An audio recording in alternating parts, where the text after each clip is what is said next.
జగనన్నతో నాకేమీ ద్వేషం లేదు, ఆయనది కూడా నా రక్తమే. కానీ జగనన్న ముఖ్యమంత్రి అయిన తర్వాత మనిషి మారిపోయాడు.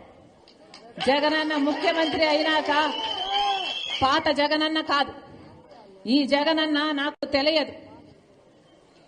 నేను వైసీపీ కోసం, జగనన్న కోసం నిస్వార్థంగా 3200 కిలోమీటర్లు పాదయాత్ర చేశాను. నా ఇంటిని పక్కన పెట్టి, నా బిడ్డలను పక్కన పెట్టి, నా సర్వస్వాన్ని వదులుకొని ఎండనక వాననక రోడ్ల మీదనే బతుకుతూ నెలల తరబడి 3200 కిలోమీటర్లు నిస్వార్థంగా, ఏ పదవి కాంక్ష లేకుండా నిస్వార్థంగా వైసీపీ నిలబడాలి అని, ఆ రోజు ఆ పార్టీకి ఇంకా ఉనికే లేకుండా పోతుందేమో అని భయపడుతుంటే, ఆ పార్టీ ఆ భారాన్నంతా నా భుజాన వేసుకొని ఒక్కదాన్ని, ఒక్క మహిళ 3200 కిలోమీటర్లు పాదయాత్ర చేశారు.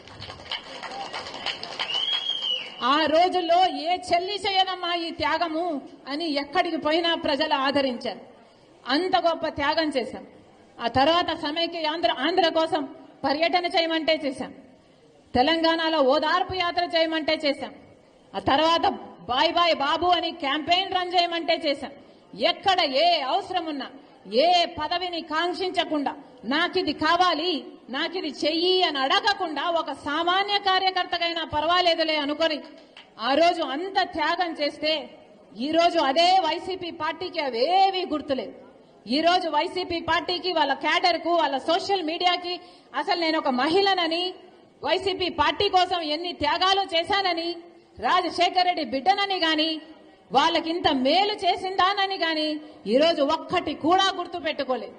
ఈరోజు మూకుమ్మడిగా నా మీద దాడులు చేస్తున్నారు. సిగ్గు ఎగ్గు లేకుండా, ఉచ్చం నీచం లేకుండా వ్యక్తిగతంగా నన్ను టార్గెట్ చేస్తున్నారు.